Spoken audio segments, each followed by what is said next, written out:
3 decades into the AIDS pandemic, the global community has made significant progress in tackling HIV and AIDS. There is one group who are disproportionately affected by HIV and AIDS, and that is people who inject drugs. Between 2011 and 2015, there was a 33% increase in new HIV infections among people who inject drugs. The highest prevalence of HIV among people who inject drugs is found in Southwest Asia and Eastern and Southeastern Europe. People who inject drugs are 24 times more likely to be infected with HIV than adults in the general population. Globally, 12 million people inject drugs, out of whom 1.6 million are living with HIV. People who inject drugs are at an increased risk of HIV infection due to many different factors. The risk of HIV transmission through sharing drug-injecting equipment is 3 times higher than the transmission risk through unprotected sex. မွေးစီကတုံးဆွဲလူတွေအကြောင်းသူတို့လက်ထက်ဆေးရတဲ့ခါကျတော့အလောတကြီးတုံးဆွဲလာကြတယ်ရင်းထားနေတဲ့အချိန်ဆိုလည်းပူဆိုးတယ်လူဆောင်ကျတဲ့အောင်မျိုးရှိတာကြောင့်မွေးစီကတုံးဆွဲလူတွေကိုဒီဘာနဲ့တို့လိုအဖွဲ့အစည်းတွေပေါ့အဲ့မှာတွေးစစ်ပေးတာတွေပြီးတော့စစ်တူအဝေးတာတွေအဲ့ဒါတွေလည်းထိရောက်တယ်ပြီးတော့စစ်တူအတွေတစ်ခါတုံးအတွေကိုတစ်ခါတုံးလို့အလက်ကားဝေပေးတာဆိုင်မှာဝယ်ရမလို့အဲ့လိုဝေပေးတာရအရင်အဆင်ပြေရလို့ထင်တယ်ဘာလို့လဲဆိုတော့အဲ့ဒါပို့ပြီးတော့ထိရောက်တယ်လို့ကျွန်တော်မြင်တာပေါ့ဗျာ Stimulant drug use, both non-injecting and injecting, has also been associated with sexual transmission of HIV, particularly among men who have sex with men and sex workers. တရားမှုရှိရတာဒီကလည်းစိတ်အញ្ញကြီးကြွနေတဲ့ခါကျတော့ဒီကျွန်တော်တို့ချစ်တူနဲ့ဖြစ်ဖြစ်ဒီလိုချင်လို့ပျော်တဘောနဲ့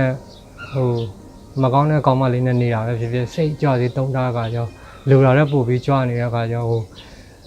အဖော်မပါဘဲနဲ့ခွင်တုံးမပါဘဲနဲ့အတူတူနေမိတာရှိမယ်ပြီးတော့စိတ်ကအញ្ញကြွနေတဲ့ခါကျတော့ဒီပေါက်ပြဲတာပဲဖြစ်မယ်အဲ့ဒီသဘောတရားတွေလည်းပါတယ်တရားမှုရှိတာပေါ့ဗျာဒါပေမဲ့အိတ်လို့မပြောဘူးဆိုပေမဲ့မူးယစ်ဆေးပဲပြန်လှည့်ပြီးတော့အိတ်မပြောတဲ့ဥစ္စာမူးယစ်ဆေးတုံးပြီးတော့ပြန်အိတ်ပြောလုပ်ပုံနဲ့လည်းတရားမှုရှိတာ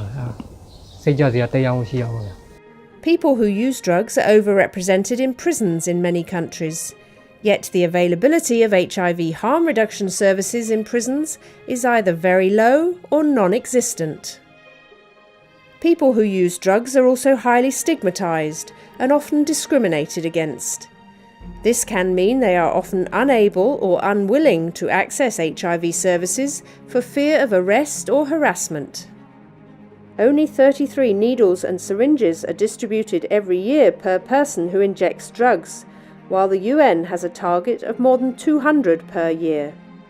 Only 16% of all people who inject drugs have access to opioid substitution therapy. The UN target is more than 40%. For women, the situation is even worse. Women who inject drugs are at a higher risk of HIV infection than men who inject drugs. This is due to a range of gender-specific barriers such as stigma, discrimination, violence and lack of availability and access to gender-responsive services. Penting bagi penyedia layanan untuk memastikan ketersediaan layanan yang gender responsif untuk perempuan, seperti layanan terintegrasi dengan layanan kesehatan seksual dan reproduksi. Misalnya, pencegahan HIV dan IMS, pencegahan kehamilan yang tidak direncanakan, atau pencegahan penularan dari ibu ke anak, termasuk dukungan untuk pengasuhan anak. Untuk saya, sebagai perempuan pengguna nafsa, menjadi sangat penting untuk memastikan anak-anak dan keluarga saya tidak terlantar ketika saya mengakses layanan. Many countries have adopted human rights-based, gender-responsive and health-oriented approaches to drug use. These approaches include harm reduction for prevention and treatment of HIV, tuberculosis, hepatitis B and C, and other sexually transmitted infections, which have resulted in better health outcomes for people who inject drugs. In addition, Various alternatives to imprisonment should be considered and used for people who use drugs, including for women and minors who use drugs. Law enforcement policies and practices play a critical role in ensuring that people who use drugs access life-saving HIV prevention and treatment services.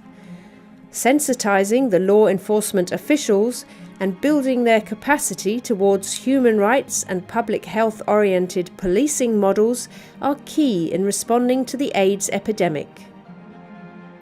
Nghiện ma túy tổng hợp. Sự kết hợp giữa các cái cơ quan, các bộ ngành khá là đều tay và thể hiện bằng rất nhiều các cái thông tư liên tịch được ký giữa hai bên, cũng như là sự phối hợp khi triển khai các mô hình dịch vụ đối với phòng chống HIV/AIDS, kể cả là ngoài cộng đồng cũng như là trong trại giam, rồi các cái cơ sở điều trị cho người nghiện. Civil society organisations and networks of people who use drugs bring unique perspectives and expertise to the HIV response. Their engagement in the development and implementation of related policies, strategies and programmes is crucial in ensuring positive health outcomes for people who use drugs as well as for the broader community. And the role of the community is so important in fighting and ending AIDS because it affects the communities we represent. So we can't really do things without the people that are affected with the epidemic. You need community to be mobilised and engaged in the services. You also need community to be able to hold governments and programmers to account to make sure that services are accessible, feasible and of suitable quality for communities. Effective partnerships among law enforcement, criminal justice, public health, prison administration and social welfare agencies, civil society and community-based organisations significantly contribute to curb stigma and discrimination against people who use drugs and to bridge the gap in the HIV response. Civil society providing harm reduction services and health services linked to law enforcement may bring a more balanced, comprehensive, humane and sensible approach to how the state is interacting with the usually isolated and stigmatized community of people who use drugs through a civil society, let's say, bridge. برنامج تقليص المخاطر عند الأشخاص مستعملين المخدرات عبر الحقن بالمغرب برنامج رائد في منطقة شمال إفريقيا والشرق الأوسط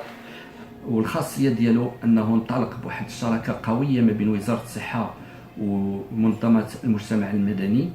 انطلق برنامج استبدال الحقن عند مستعملين المخدرات عبر الحقن بطبيعة الحال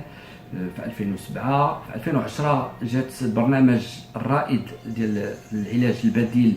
اللي كان في 3 ديال المدن اللي هي طنجة، الرباط، الدار البيضاء قبل ما نتعمم على المدن اللي هي في حاجة لهذا العلاج البديل. Перед Министерством внутренних дел стоит серьезная задача – это борьба с наркотиками. Но мы как понимаем, что без общества, без общественных организаций сегодня с данной проблемой справиться очень нелегко. Since 2005, the UN Office on Drugs and Crime is the convening agency within the UN AIDS family for drugs and HIV. In this role, the office has been partnering with national governments, civil society and community-based organisations and other UN agencies to develop and implement effective policies and comprehensive HIV harm reduction programmes. Only 1% of people who inject drugs live in countries with adequate coverage of essential services such as needle syringe programs and opioid substitution therapy. As we have seen over the last 3 decades, HIV does not discriminate whether one uses drugs or is in prison, but people do, which is why we must protect the right to health of the most vulnerable, including people who use drugs and people in prisons. There is a dire need in the community to increase the capacity for people to be able to reflect the true realities on the ground so that these needs do get reflected in the country proposals and equitable resource allocation happens. I would like to convey my heartfelt gratitude to UNODC for helping to build the capacity of the community to achieve these outcomes.